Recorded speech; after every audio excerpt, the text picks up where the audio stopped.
Many years ago, someone had called me and said that her husband was coming very close to believing in God, but felt that I was the one that was going to push him over the edge, that I was the only one that could make him to finally not only say I believe, but sign the dotted line and come get baptized and become one with us, Catholic. I was touched by that, but I told her, that is not my task. If your husband, who isn't Catholic, loved and respected you enough to marry in the Catholic Church, to have your children raised in the faith, I don't see anything broken that needs fixing. And besides that, he should be the one on the phone. The other part is, I have never ever converted anyone, and at that time, I was just under 3 years ordained as a priest. 1 month exactly from today, I will have been ordained 20. And guess what? I still have not converted anyone or forced anyone to believe in God, because that's not my job. My job is to guide a person, showing them where the correct path is that leads to God and keeps us in God's presence. And God's used me for that over and over again for now 19 years and 30 days. And I no doubt will until my dying breath. Yet, He's brought people into my life for a short amount of time. Some I was able to help immediately. Others, it took a series of visits. And others I never saw or heard from again, but I'm hoping and praying that someone else picked up the baton and guided them to their goal, to be in the presence of God.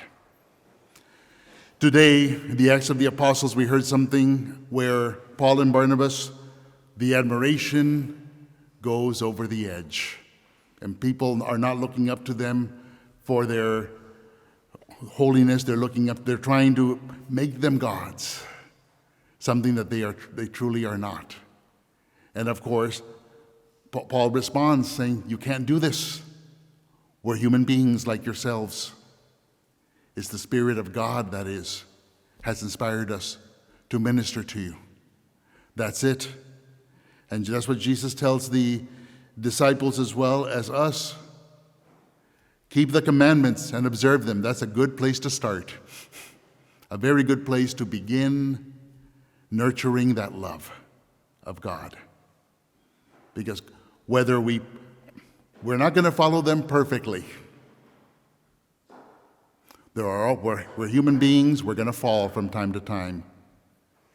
But if we begin showing a great love for God by not only saying how much we love God, but also being sincere by our actions with it, we're not going to be down for too long.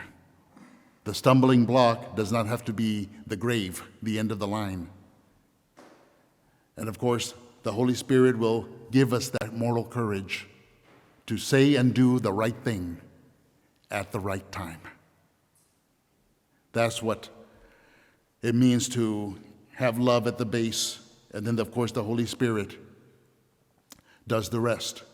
It will make us do things that we never thought were ever going to be possible, but we never even dreamed of or imagined, because the mission is from God. As we heard a few weeks ago, when some were in the Sanhedrin and scribes and Pharisees were still so disturbed about this new movement, someone said, if it was of human origins, it will fail.